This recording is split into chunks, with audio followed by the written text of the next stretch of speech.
Internationale Künstlerinnen und Künstler stellen im Spreewald aus, mitten in der Natur. Das Festival Aquamediale.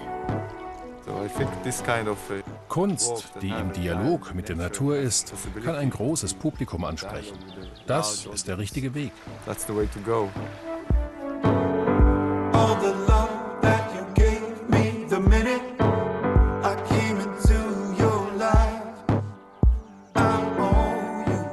Anfang Mai in Schleppzig. Zum ersten Mal kommen alle Künstlerinnen und Künstler der Aquamediale zusammen. Angereist sind auch David B.H. Perahia und Dan Faberov. Dan lebt in Berlin, David in Italien. Ihre Kunstprojekte entwickeln sie weltweit. Wenn wir hier mit der Aquamediale fertig sind, geht es mit einem ähnlichen Projekt weiter. Zuvor haben wir in der israelischen Wüste gearbeitet und demnächst geht es in die Savanne nach Kenia. In ihren Installationen verarbeiten sie das, was sie vor Ort erfahren. Ihnen ist es wichtig, Menschen kennenzulernen und ihre Geschichten.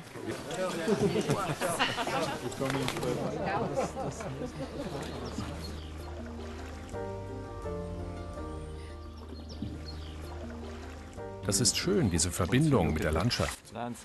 Die zeitgenössische Kunst hat seit vielen Jahren ein Problem. Das breite Publikum hat sich nach und nach abgewandt. Vor allem, weil die Kunstwerke feststecken in weißen Räumen, in Museen.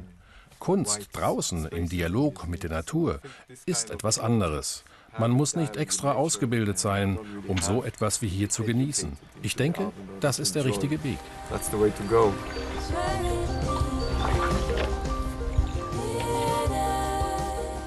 Die Fahrt auf dem Vlies endet an dem Ort, an dem das Kunstwerk von Dan und David entstehen wird. So, wir sind an unserem Hafen angekommen.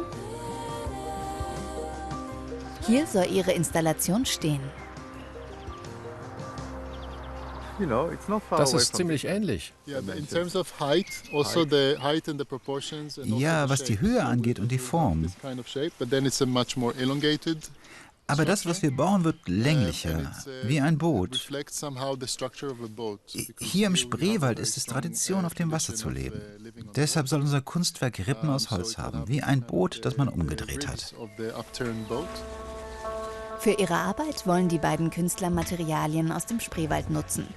Achim Nocker, ein Schleppziger Künstler, will ihnen helfen.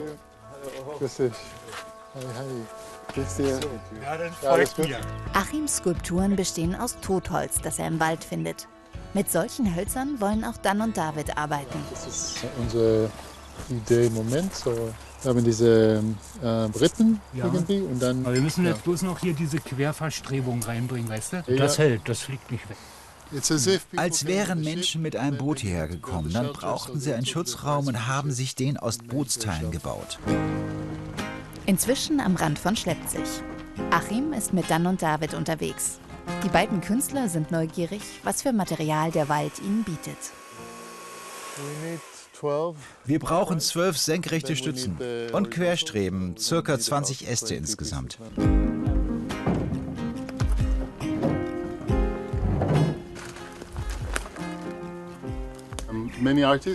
Viele Künstler haben eine Idee im Kopf und setzen die direkt um. Wir dagegen arbeiten vor Ort in einem Prozess.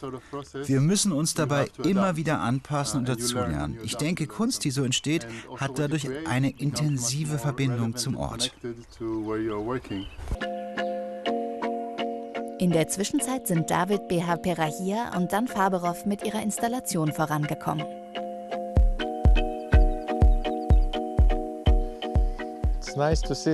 Schön, diese Farbe hier zum ersten Mal zu sehen.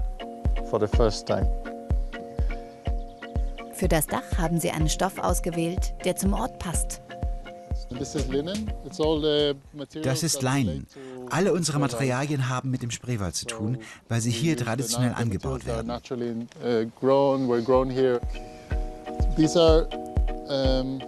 Das Muster ist dem Wald nachempfunden, der sich im Wasser spiegelt.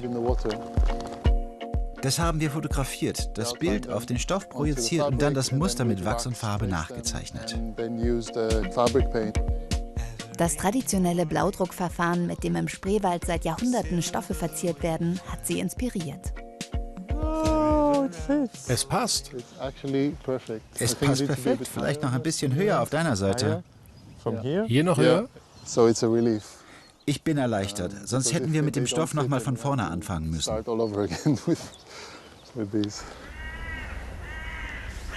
Der Stoff hat das Ganze total verwandelt. Der Hafen von Schlepzig, für die beiden Künstler ein Ort der Ordnung. Mit ihrem Kunstwerk wollen sie diese Ordnung stören und auf die Natur aufmerksam machen.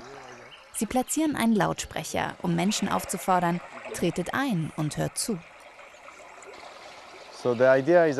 Unser Plan ist, Wassergeräusche hier abzuspielen und dazwischen Geschichten aus dem Dorf. Geräusche und Geschichten, abwechselnd. Dan und David wollen für ihre Soundinstallation Menschen aus dem Dorf interviewen. Dan, der in Berlin wohnt, kennt Brandenburg. David ist zum ersten Mal hier.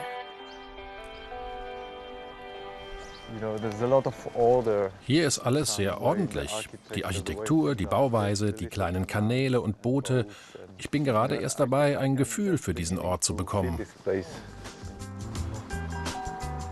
Die beiden Künstler sind verabredet mit der 88-jährigen Dorfdichterin Edith Barz.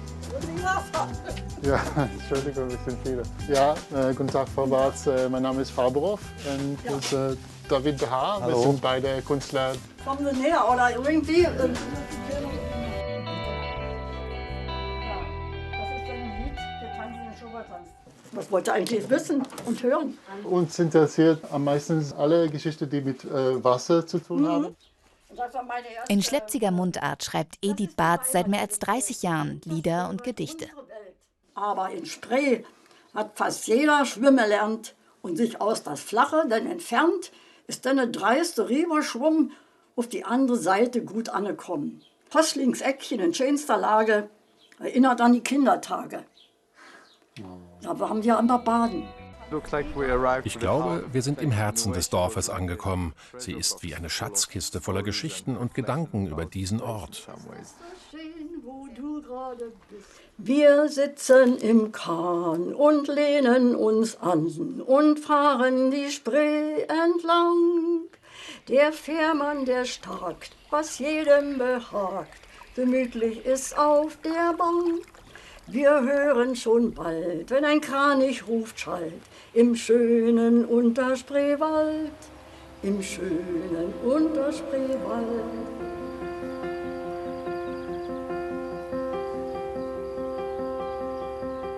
Anfang Juni. Die Aquamediale in Schlepzig wird eröffnet. In meiner Heimat, im Unterspreewald. Die Gedichte von Edith Barz sind jetzt Teil des Kunstwerks.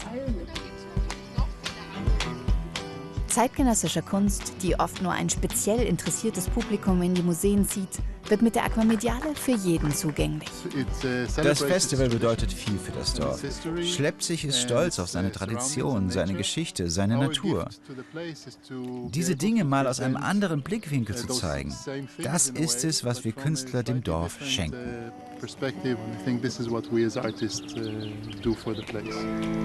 Here is where it all comes together.